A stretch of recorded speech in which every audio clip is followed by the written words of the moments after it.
nesta manhã, colocar para vocês uma realidade tão bela, tão linda que nós recebemos do ensinamento da igreja, que é a verdade do relacionamento de Maria com a igreja. O Concílio Vaticano II quis proclamar que Maria é mãe da igreja.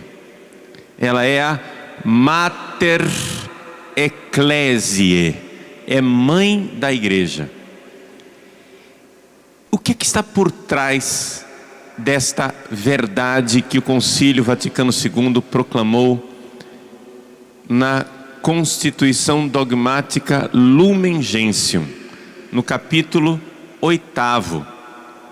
O Papa Paulo VI, quando há 50 anos atrás, quase 51 anos atrás, promulgou a Constituição Dogmática Lumen Gentium, ele pôs fim a um debate. E que debate é esse? Veja só, quero que você entenda o seguinte: Maria, ela é, sem dúvida nenhuma, discípula de Jesus. Ela é, sem dúvida nenhuma, um membro da igreja, como nós somos membros da igreja. Ela é, como todos os santos, como todos nós, um membro da igreja. Mas ao mesmo tempo que Maria é membro da igreja, misteriosamente, porque a gente só entende isso no mistério da fé, Maria é mãe da igreja. Ela é mãe. Como é possível que ela, que é membro da igreja, seja ao mesmo tempo também mãe da igreja? Essa verdade que o Concílio Vaticano II nos coloca, ela é muito importante para nós. É difícil, a nossa cabeça meio que dá um curto-circuito. Como é possível? Mãe e membro. Mas é que Maria, ela tem na realidade uma função especial dentro da igreja. Vamos tentar um pouco meditar a respeito desta realidade, desse mistério tão lindo, tão bonito, que é Maria como mãe da igreja. Olha só, primeira coisa que a gente tem que dizer, e o professor Felipe Aquino nos colocava no dia de ontem: o primeiro título, o título mais importante de Nossa Senhora é ser mãe de Deus. Maria é mãe de Deus, mãe de nosso Senhor Jesus Cristo. E é daqui que deriva todo o mistério de Maria. Vejam, ela foi escolhida por Deus para ser o caminho através do qual a salvação iria entrar nesse mundo. Por quê? Porque do jeito que entrou a perdição no mundo, assim também tinha que entrar a salvação. Do mesmo jeito, é um paralelo. A desgraça, a perdição, o pecado entrou no mundo. Do mesmo jeito, Deus então pensou: da mesma maneira como entrou a desgraça, a perdição e o pecado, eu vou fazer entrar agora a graça, a salvação e o amor. Como que foi que aconteceu? Olha só, eu vou contar para vocês. Um dia havia uma mulher. Olha só, vamos fazer uma lista dessas características. Um dia havia uma mulher. Número 1. Número 2, ela não era somente mulher, ela era virgem. Número 3, ela não era somente mulher, virgem, ela era imaculada.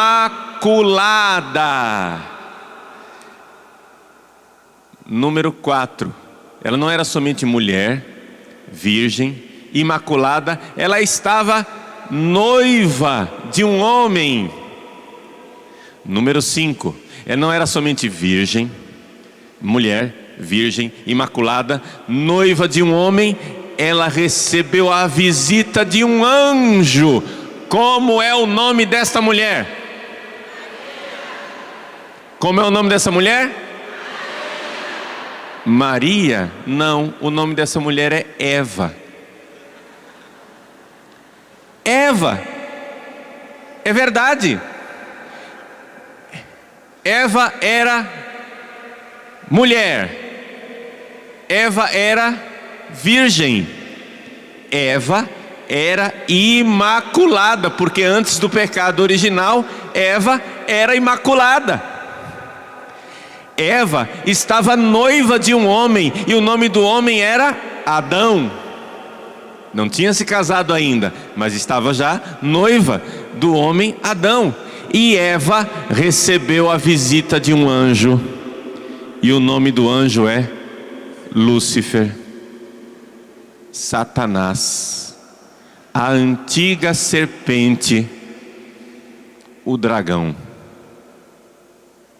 E assim, recebendo a visita deste anjo, ela desobedeceu. E desobedecendo, entrou a perdição neste mundo. Vejam só, entrou a perdição no mundo. Eva é a mãe de todos os homens no sentido biológico. Está entendendo? Biologicamente, ela é a mãe de todos os homens. Ela começou lá. Biologicamente falando, nós nascemos de Eva e nascemos com esta herança maldita, que é o pecado original. As pessoas não entendem como é que se transmite o pecado original. Deixa eu tentar explicar para você como é que se transmite o pecado original. O pecado original se transmite por uma coisa chamada pobreza. Você imagine que eu ganhei na Mega Sena acumulada. Estou rico. Ora, eu estou rico. Os meus filhos ficaram ricos, porque eles vão receber essa herança de riqueza. Mas de repente, eu faço um investimento errado, acontece uma tragédia e eu fico pobre. Meus filhos ficaram pobres, porque eu perdi tudo.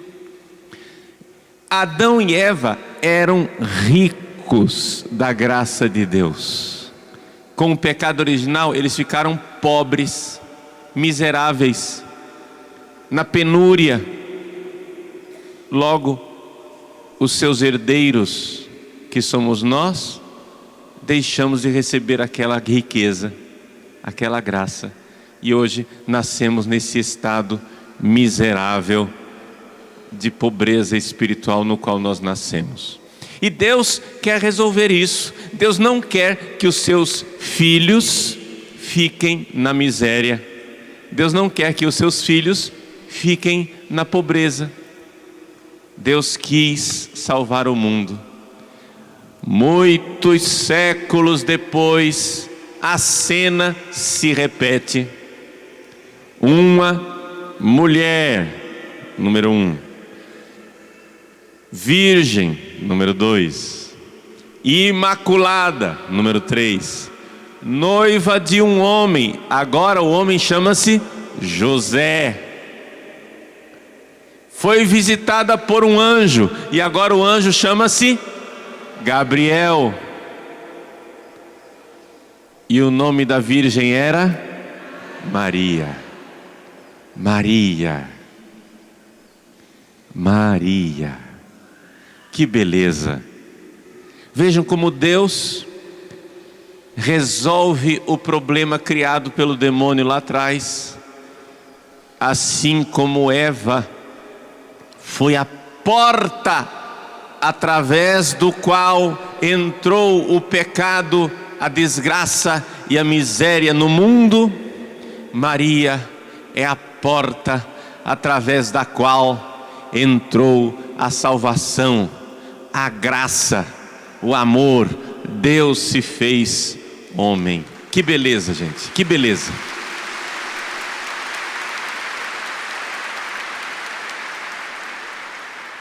Agora, vejam, vamos olhar para esta cena belíssima na qual Maria se tornou mãe de Deus, quando ela recebeu o anúncio do anjo. Você pode olhar para toda a Sagrada Escritura, a Bíblia inteira, do Gênesis até o Apocalipse, e você não vai encontrar nenhuma vez um anjo elogiando um ser humano. É interessante isso. Todas as vezes que um anjo se aproxima de um ser humano, o anjo, ele diz: não tenhas medo. Essa é a primeira coisa. É interessante a gente saber disso. Para nós, na nossa mentalidade popular, os anjos são uns bebezinhos gorduchos, rechonchudos, loirinhos, com cabelinho encaracolado, com aquelas asinhas assim, não é? Circulando por aí. Os anjos não são assim. Os anjos na Bíblia, se você for na Bíblia perguntar como são os anjos são tremendos. Todas as vezes que um anjo aparece, ele tem que dizer para o ser humano: calma, não tenha medo, porque se um anjo aparecesse para nós agora, nós teríamos um tremor, um medo interior diante da grandeza, da santidade, da maravilha que é aquele anjo, da glória, do poder, porque os anjos são muito mais poderosos do que nós, seres humanos. Pois bem, pode olhar, os anjos quando aparecem, ele sempre diz: não tenha medo. Nenhuma única vez na Bíblia, um anjo aparece para um ser humano e elogia esse ser humano. Só tem uma exceção: quando o anjo aparece diante de Maria. A saudação do anjo Gabriel: salve Maria, ave Maria, Deus te salve Maria. Esta saudação do anjo Gabriel é uma saudação única na Bíblia, e ele diz: salve Maria, cheia de graça. Em grego, haire Maria que charitomene. Haire é a saudação que se costumava fazer entre os gregos. Haire tem a ver com graça. A palavra graça, eu não sei se vocês já notaram, que a palavra graça, ela tem 3 significados que a gente sempre usa. Existe um significado de alegria. Graça. Você diz assim: olha, que graça, que engraçado, não é? Tem graça isso. Ah, não seja sem graça, não é? Graça quer dizer alegria. Por isso em algumas Bíblias a gente encontra a saudação do anjo, traduzido como alegra-te Maria. Alegra-te, ou seja, tenha graça no sentido de felicidade. Alegra-te. Nossa, que engraçado, que graça. Primeiro significado da palavra graça. Segundo significado da palavra graça é beleza. A gente também usa a graça nesse sentido. Olha que gracinha. Olha, você vê uma criança e diz: olha que gracinha, que engraçadinha, que belezinha, que fofura, não é isso? Quando você vê uma pessoa bela, você diz que essa pessoa é graciosa, não é isso? A graça é beleza. Terceiro significado da palavra graça é a gratuidade, o dom. O dom.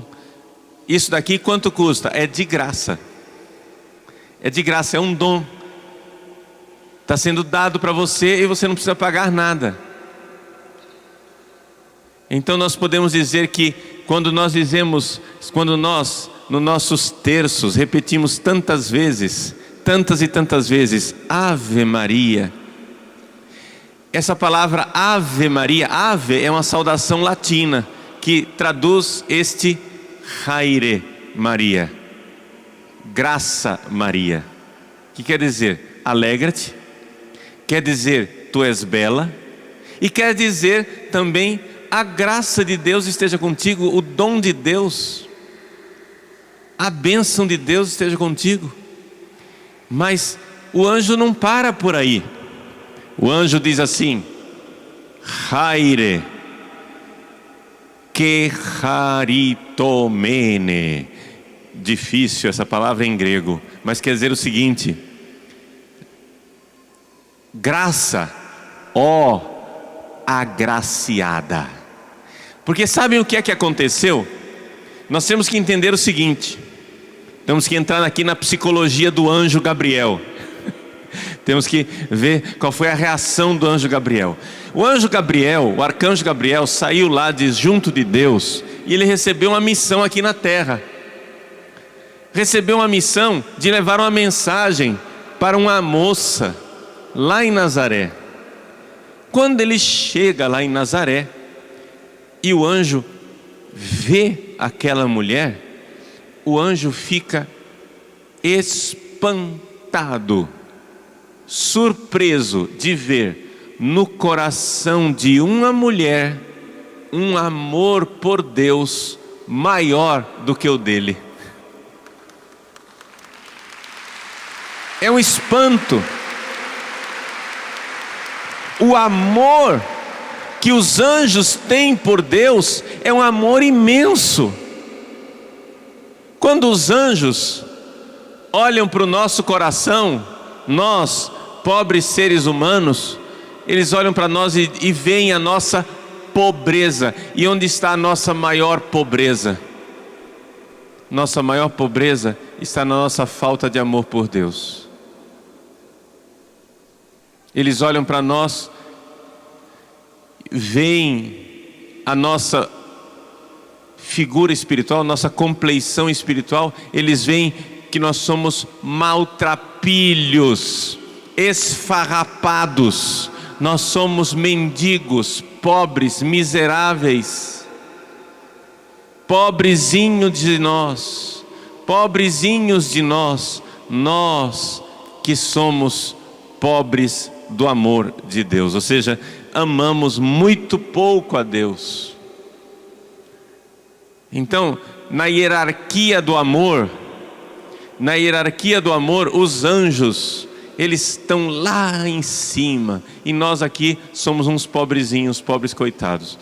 Deus manda o anjo Gabriel para a terra e diz: vai lá no meio daqueles pobres miseráveis, vai lá no meio daquele povo egoísta, que não tem amor por Deus, e leva uma notícia para uma menina lá em Nazaré. Quando o anjo Gabriel chega e encontra Nossa Senhora, ele fica surpreso, ele fica espantado de ver numa mulher um amor por Deus maior do que o dele. Maria, na hierarquia do amor, já estava muito mais na frente dos anjos, dos arcanjos, dos tronos, das dominações. Na hierarquia do amor, Maria já era espetacular. E é por isso que São Luís Maria, no seu tratado da verdadeira devoção, ele diz assim, que os anjos, ao ver Maria, ficavam perguntando entre si: quis est ista? Quem é esta? Quem é esta? Quem é essa mulher? Eles ficavam admirados, porque o mistério de Maria era inalcançável para os anjos. Os anjos não haviam ainda compreendido toda a glória que Deus tinha reservado para Maria. E Maria, então, vai e recebe a visita do anjo. Segunda coisa que a gente deve notar com relação ao momento maravilhoso no qual Maria se tornou a mãe de Deus. Deus podia fazer com que Maria ficasse grávida de Jesus sem pedir a permissão, sem dizer absolutamente nada. Como aconteceu, se você for ver lá no Evangelho de Lucas, alguns versículos antes, Deus comunica a Zacarias e diz: olha, você vai ter um filho. E Deus não pede a permissão de Zacarias, ele só comunica, ele dá notícia. Isabel vai engravidar. Zacarias duvida, por isso ele é castigado por Deus. Mas quando o anjo vai até a Virgem Maria, ele diz assim: salve, cheia de graça, o Senhor é contigo, o Senhor está contigo. Que elogio maravilhoso, não é? Não tenhas medo, Maria. Aí sim começa a volta aquilo que é o enredo normal.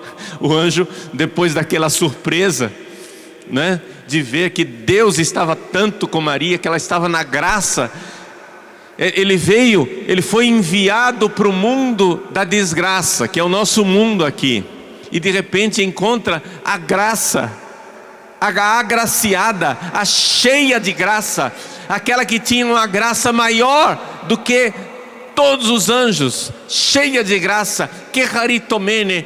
Ele encontra a Virgem Maria, fica embasbacado, depois daquela surpresa de dizer: o Senhor está contigo, Deus está aqui, Deus está no coração dessa mulher.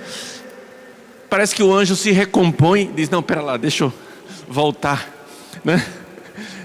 Desse entusiasmo.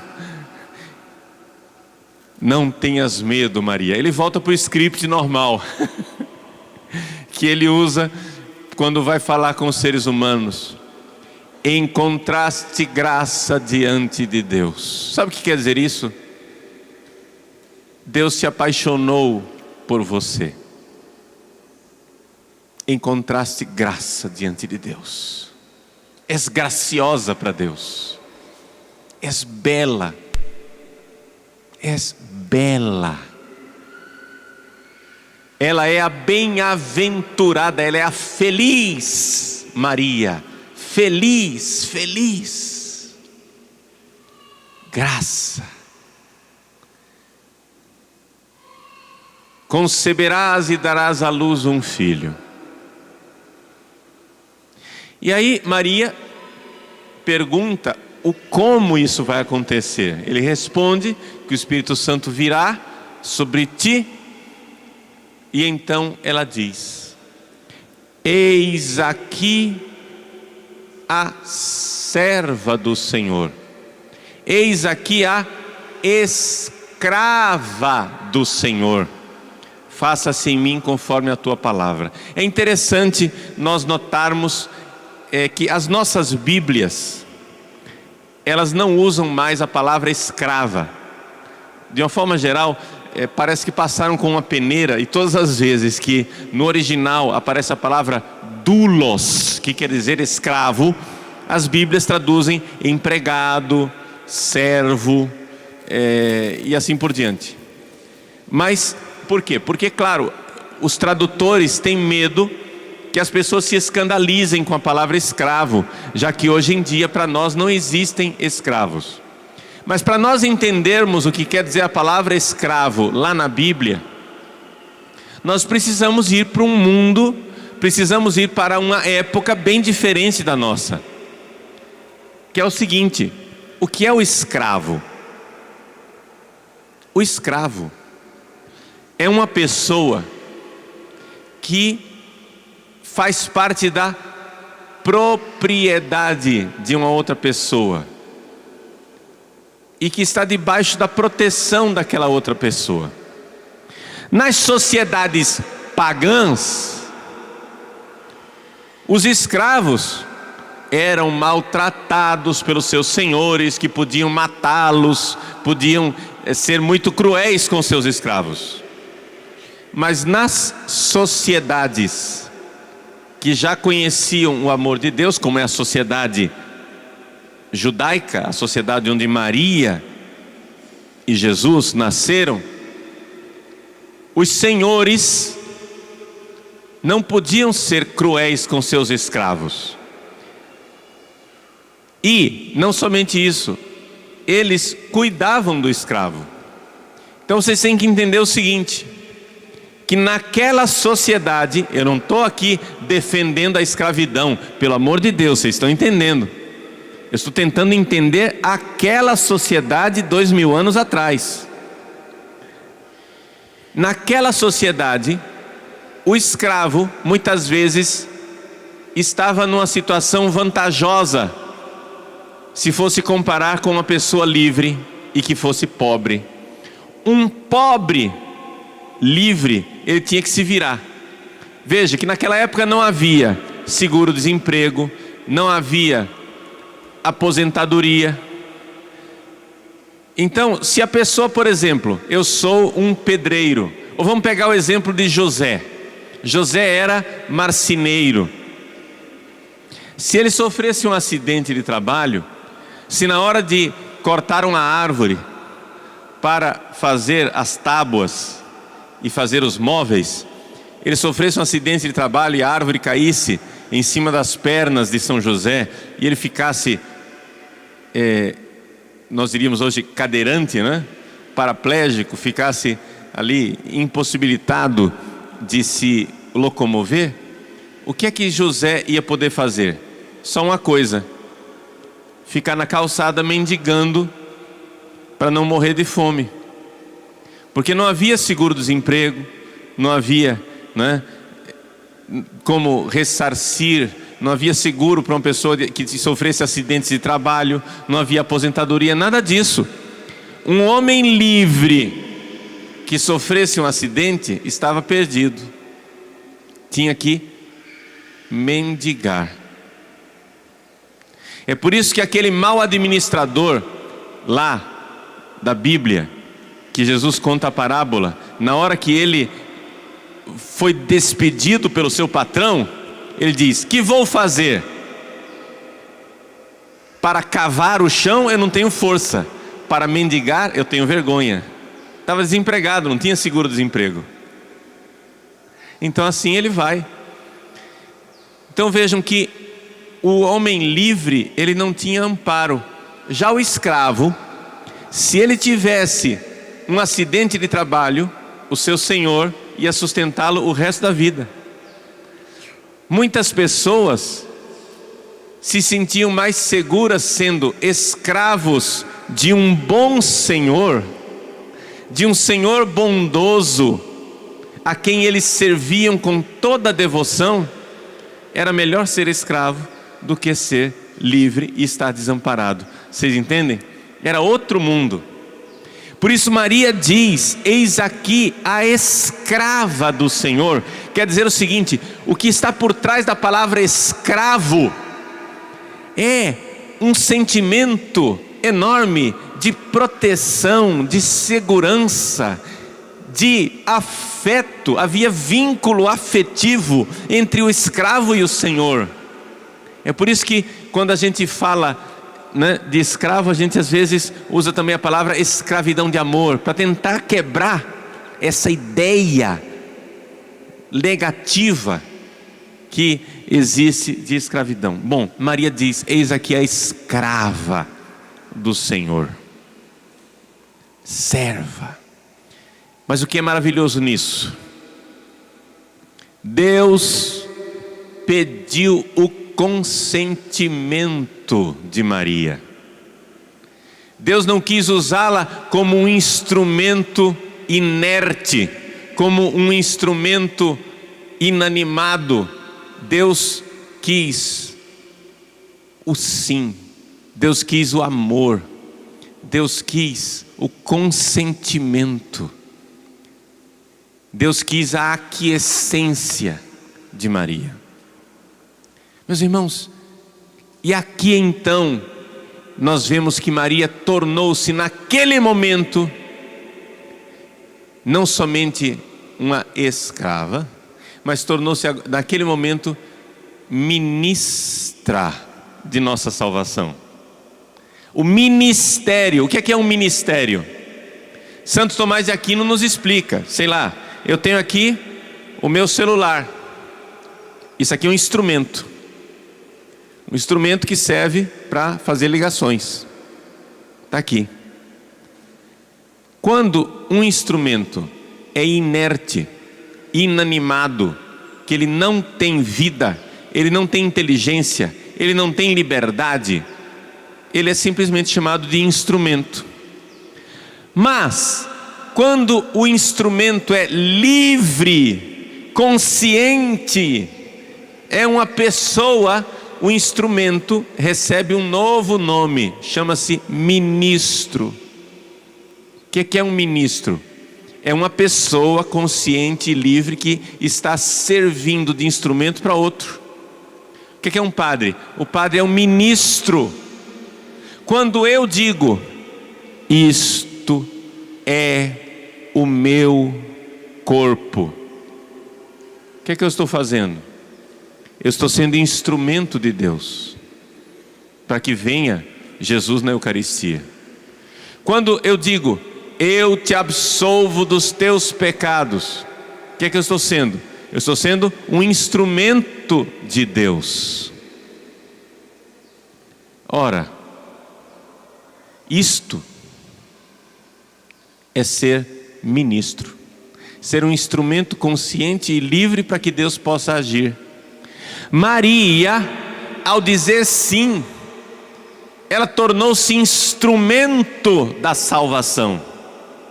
Maria tornou-se verdadeiramente instrumento de nossa salvação. É por isso que a constituição dogmática Lumen Gentium, quando nos fala no capítulo 8 da Virgem Maria, diz com toda a clareza do mundo que ela continua o seu papel. Ele diz assim, que está aqui, quem quiser depois ler em casa, né? O capítulo 8 está a partir do número 52. A Lumen Gentium diz assim, que Maria continua ainda hoje o seu papel de geração, de gerar as pessoas na graça. Vejam, lá atrás, quando nós falamos de Eva, o que é que nós dissemos de Eva? Que Eva era a mãe biológica de todos nós. Eva é a mãe de todos os homens, na biologia. Maria tornou-se a mãe de todos nós na graça. Como? Porque já que em Eva nós caímos em desgraça, Deus, que viu que Eva foi a porta da perdição, quis que Maria fosse a porta da salvação. E para isso agora nós precisamos entrar num relacionamento espiritual com Maria, para que ela gere em nós a graça. Veja só, aqui está a beleza. Quando Maria diz sim ao anjo, ela está se dispondo como instrumento para gerar o Filho. Ora, a Lumen Gentium nos diz, não é, com clareza, não com essas palavras, mas a ideia está lá, que Maria gerou Jesus. Ora, a igreja é o corpo de Cristo. Quem foi que gerou o corpo biológico de Cristo nesse mundo? Maria. Não foi ela? Não foi no ventre da mãe? Você que é mãe, não foi você quem gerou durante 9 meses o corpo do seu filho? Não é? Você que é mãe não fez isso? Seu filho era pequenino, era somente um ovo fecundado no seu tubo uterino, não é? O ovo humano, ao contrário do ovo da galinha, quando o ovo da galinha é fecundado, a galinha põe o ovo e ali dentro daquele ovo enorme já tem todos os nutrientes necessários para que a galinha, né, para que o pintinho nasça. O ovo sai, a galinha só vai chocar, ela só vai dar ali uma temperatura agradável. Não é isso? Só isso. Porque ali já tem tudo que o pintinho precisa. O ovo humano, ele não é assim. O ovo humano, como ele é muito pequenininho, ele é microscópico, ele tem um prazo de 7 dias para entrar em contato com a corrente sanguínea da mãe. É um prazo de 7 dias. Já é um ser humano a partir da fecundação. Por quê? A ciência já nos mostra isso, que uma vez que o espermatozoide se uniu ao óvulo e foi fecundado e tornou-se ovo, a condição daquele ovinho microscópico no tubo uterino da mãe é igual à condição do ovo do pintinho que a galinha pôs. Já tem tudo lá. A única diferença é que o que falta para o ser humano, porque é muito pequenininho, estão faltando os nutrientes. Então, a galinha, para o pintinho, ela só dá um ambiente bonzinho, aconchegante, quentinho, chocando o ovo. A mãe, para a criança, ela não somente dá um ambiente quentinho do seu útero, mas ela também dá os nutrientes. É como se a mãe já dentro do útero já amamentasse a criança. Entendeu? Ali pelo cordão umbilical, a criança, ela se amamenta antes de nascer pelo umbigo, depois de nascer pela boca. É somente isso, essa é a diferença. Ou seja, os nutrientes e o oxigênio para a criança vem pelo umbigo. Pois bem, a mãe gera tudo isso. Eu estou dizendo tudo isso, gente, por quê? Porque é muito importante a gente saber que a vida humana, ela começa na concepção. Quando Maria disse sim para o anjo, naquele momento, milagrosamente, misteriosamente, maravilhosamente, Jesus surgiu no ventre de Maria. Mas depois, aquele embrião minúsculo, aquele ovinho minúsculo precisava ser gerado, geração, a geração. E aqui que está a beleza. Nós precisamos ser gerados. Jesus biologicamente foi gerado por Maria. Mas esse mistério de Maria que gerou o corpo biológico de Cristo continua. A Lumen Gentium diz que ela continua a sua missão de geração na graça.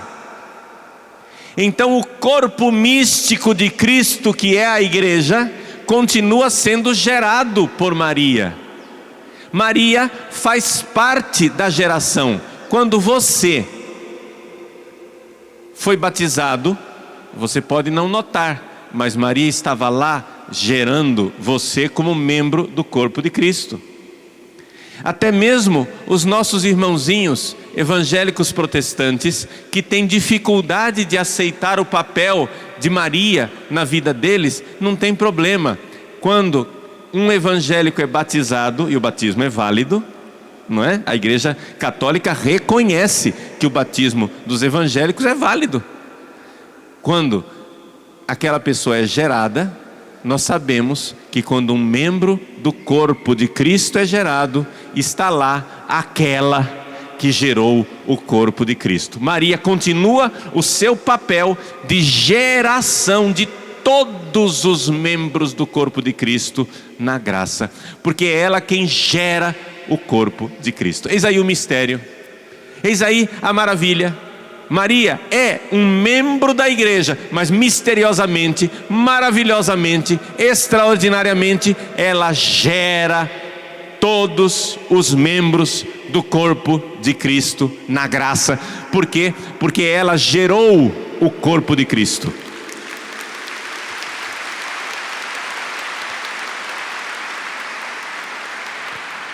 E esta é a maravilha que está na Lumen Gentium, que está no Catecismo da Igreja Católica. E se vocês forem ver em todos os documentos pontifícios que falam de Maria, essa verdade ela vai sendo reconhecida. O Papa Francisco, na Evangelii Gaudium, a alegria do Evangelho, quando ele fala de Maria como estrela da nova evangelização, recordando a expressão que foi cunhada, que foi criada por São João Paulo II, o Papa Francisco nos recorda exatamente esta maravilha de Deus, que Maria, ela desempenha um papel extraordinário na geração desse corpo de Cristo. Como a grande missionária evangelizadora. Aqui o Papa, é interessante que na Evangelii Gaudium o Papa Francisco cita tantas vezes o documento de Aparecida, não é? O documento do episcopado latino-americano que foi promulgado aqui em Aparecida, aqui do lado. E o cardeal Bergoglio estava aqui em Aparecida e trabalhou muito para a elaboração desse documento. Por isso, o Papa Francisco, quando ele cita o documento de Aparecida, é como se ele estivesse citando ele mesmo, porque ele trabalhou na redação desse documento. E ele diz, não é, com muita clareza, que Maria desempenha esse papel de mãe, mãe daqueles que creem, mãe daqueles que vão sendo gerados na fé. Por isso, quando a gente fala de uma missão, que a igreja deve ser missionária e que nós temos que trazer as pessoas para a fé e gerar as pessoas na fé, Maria está lá.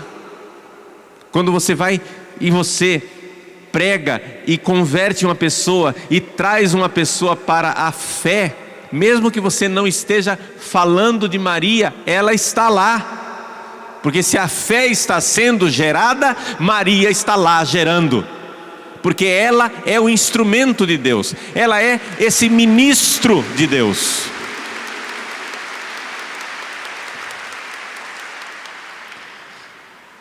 São Paulo aos Coríntios, na sua primeira carta, ele diz assim: vocês podem ter muitos pedagogos, mas fui eu quem gerei vocês na fé. Se São Paulo pode dizer isso, quanto mais pode Maria, não é verdade? Ou seja, São Paulo pode fazer isso com os coríntios, Maria pode fazer isso com o mundo inteiro. Ela é aquela que está lá gerando na fé.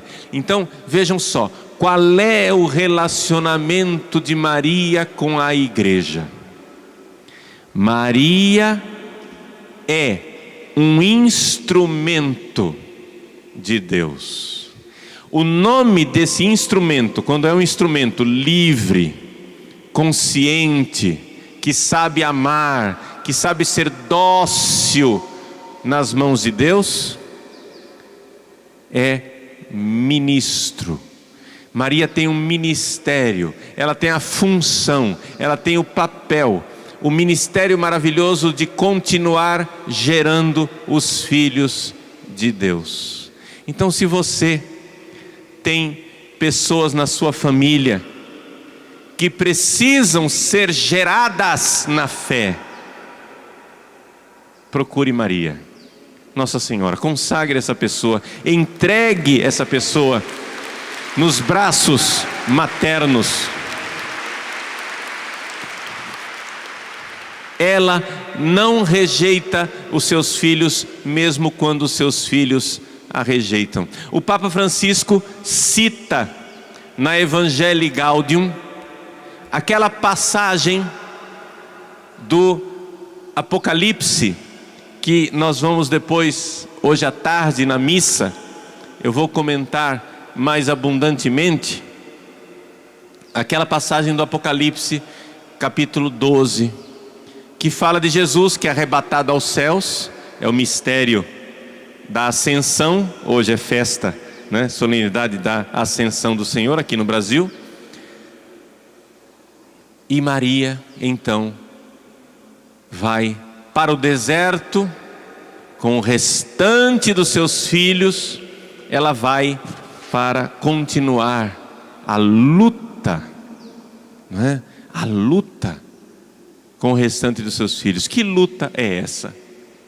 Nós poderíamos, já que nós estamos falando de geração, nós poderíamos falar que é como se fossem as dores do parto, o trabalho de parto, a evangelização, não é? É um trabalho do parto. Então, usando aquela imagem, não é? Aquela expressão bonita de Aparecida, do documento de Aparecida, de discípulo missionário, nós poderíamos dizer assim, que o discípulo de Jesus, o verdadeiro discípulo de Jesus, aquele que segue as pegadas de Jesus, ele é um filho de Maria. Quem que é um discípulo? É aquele que foi gerado na fé, aquele que está com Jesus e a fé dele, no discipulado dele, no aprendizado dele, ele está sendo gerado na fé. Maria é o útero, é esse ministério de Deus, esse instrumento de Deus para gerar a nossa fé. Então, um discípulo é um filho de Maria. E o missionário? Bom, o missionário é aquele que vai ajudar o outro a ser gerado na fé também.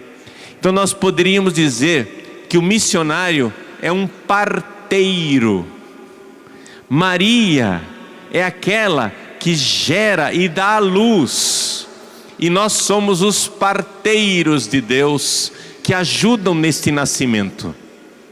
Então você que quer transmitir a fé, nós padres, os catequistas, os ministros da comunhão, missionários, leigos consagrados, comunidades, pregadores, todas as pessoas da igreja que ajudam a geração da fé, são pessoas que estão gerando a fé no outro. Então, quem é que gera a fé no outro? É o Pai, que envia o Espírito Santo para gerar o coração do Filho Jesus em cada uma das pessoas. Maria é o ventre onde isso tudo acontece, onde esse milagre todo acontece. E nós, missionários, somos os parteiros. Nós ajudamos as pessoas nessas dores do parto, nesse trabalho de parto em que nascem os novos filhos de Deus. Na verdade, quando uma pessoa se converte, nós só somos esses parteiros. Nós somos esses parteiros que ajudam. Ninguém de nós realmente converte ninguém. É uma ação divina, é uma ação misteriosa, é uma ação espiritual, é uma ação que vem da graça. Por isso, nós estamos aí, nessas dores do parto. Para usar a linguagem de São Paulo, a criação inteira, como em dores do parto, espera a revelação dos filhos de Deus. Ou seja, espera que nasçam esses filhos de Deus, que venham esses filhos benditos de Deus. E nós precisamos então assim ser discípulos gerados na fé em Maria e missionários, parteiros que ajudam os outros a serem verdadeiramente esses filhos de Deus e, portanto, também, de alguma forma, filhos de Maria. Então, essa é a maravilha de nós crermos e sabermos que Maria não é somente discípula, ela é também mãe da igreja. Esse é o grande legado do Concílio Vaticano II, que nós, com muita alegria, comemoramos os 50 anos de conclusão, neste ano de 2015. Então, meus irmãos, minhas irmãs, que beleza, que alegria ser igreja, que alegria ser um membro do corpo de Cristo e, portanto, ser um filho de Maria. Que Deus realmente faça a nossa fé e o nosso coração exultar de alegria junto com Nossa Senhora. A minha alma engrandece o Senhor pela alegria de ser filho de Deus e ser filhos